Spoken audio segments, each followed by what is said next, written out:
Scholar है मेरे साथ, इस कार्यक्रम का हिस्सा है। अशरफ साहब, स्वागत आपका।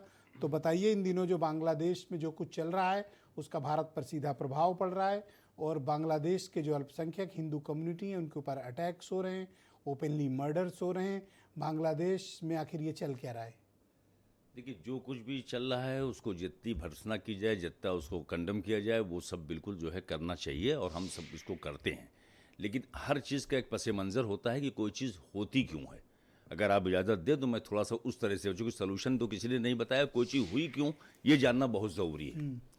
किसी भी मुल्क के अंदर ये बदकिस्मती है कि तीनों मुल्क जो एक भारत के बाद जो दो मुल्क अलग हुए, इन्होंने अपनी माइनॉरिटीज़ को प्रोटेक्ट किया ही नहीं। हमेशा माइनॉरिटीज़ को एक ऐसी नज़र से देखा कि जो आज उनको मौका मिल गया, वैसे लोग वहाँ शासन में बैठे हैं। शेख हसीना का मैटर क्या था? जब तानाशाही से आप हुकूमत चलाओगे तो कुछ दिन तक तो लोग बर्दाश्त करते हैं, फिर वो भूल जाते हैं कि उसका बदल कौन होगा। आज वो चला गया इस जमात इस्लामी के हाथ में और वो सबसे ज़्यादा एग्रेसिव वो लोग हो गए। उनको मौका मिलता है कि आप इस लायक नहीं कि हमको टोकिए, क्योंकि आप तो अपनी माइनॉरिटी को कुछ नहीं कर रहे हो। और ये सरकार ऐसा करके दो कदम चल के ऐसा बताती है कि हम कुछ नहीं कर रहे। तो सवाल ये कि ये देखना पड़ेगा और सोचना पड़ेगा। अगर ये नहीं है तो ये बहुत खराब आग लग गई है और ये बड़ी नुकसानदेह है। शेख हसीना के साथ भी हुआ। सारे वेस्टर्न कंट्रीज सिर्फ इसलिए हटा रहे थे ना कि वो तानाशाही कर रही हैं। उसका असर क्या हुआ कि आज ऐसे लोगों के हाथ में मुल्क जा रहा है। वो यूनुस का मतलब कुछ भी नहीं ना, वो कुछ भी नहीं कर सकते। तो अब सबसे बड़ी बात, अब यहाँ पे अगर एक आप सोचिए कि माइनॉरिटीज का क्या, इंडिया के अंदर भी यही माहौल है। एक इंस्पेक्टर 3 लोगों को मार देता है, कोई फर्क नहीं पड़ता। एक की लिंचिंग होती है, सरकार के लिए हम केस वापस ले लेंगे।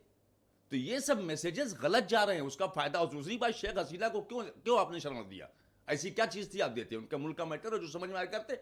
इसका भी रिप्रिकेशन है जो भी बता रहे हैं कि कहीं ना कहीं उनको लगता है कि भारत जो है वो उनको सपोर्ट कर रहा है। जब उनके खिलाफ इतना माहौल बन गया तो उनकी जरूरत थी अपने मुल्क के माहौल। और कोई भी तानाशाह, ब्रजेश भाई, जब वो सोचेगा, पर हम राजनीतिक शरण देते हैं लोगों को, हमारी हिस्ट्री रही है। अरे भाई, किसको आप दिया? तिब्बत देख लें, आप तिब्बत देख लें, किस देश के आप प्राइम मिनिस्टर तिब्बतियंस को आपने देख दिया? लें, आप तिब्बत देख लें। आप, मैं मान सकता हूं, लेकिन बता दीजिए किस मुल्क नहीं, के। हमने, अगर किसी ने हमसे शरण मांगी तो हमने दिए। मांगना क्या, आप किस लायक भी हम नहीं थे कि हम किसी को शरण देते। हमारे यहाँ शरण लेता कौन? शरण लेने के लिए हमेशा लोग ऐसे मुल्कों में, पॉलिटिकल आइसलम तो मतलब आपकी पॉलिसी का हिस्सा है। संबंधों जो संबंध थे, जो लगता था कि मैं आपकी बात काट नहीं रहा, लेकिन भारत सरकार की विदेश नीति में राजनीतिक शरण देना उनकी नीति का हिस्सा है। अब किसको दे ये मंत्रालय तय करता है। वो ठीक है, वो बात ठीक है। चूंकि तो शेख हसीना को शरण देना, राजनीतिक शरण मैं समझता हूं कहीं ना कहीं इस बात का भी उनके अंदर एक रिवेंज इनके अंदर है कि भारत ने चूंकि, आपका क्या मानना है कि उन्होंने गलत राजनीतिक शरण दी गई, नहीं रखना चाहिए? मेरा मतलब, हमारा मुद्दा ही नहीं था शेख हसीना रहेंगे गद्दी पे। हम बेवजह बवाल मोल ले रहे हैं,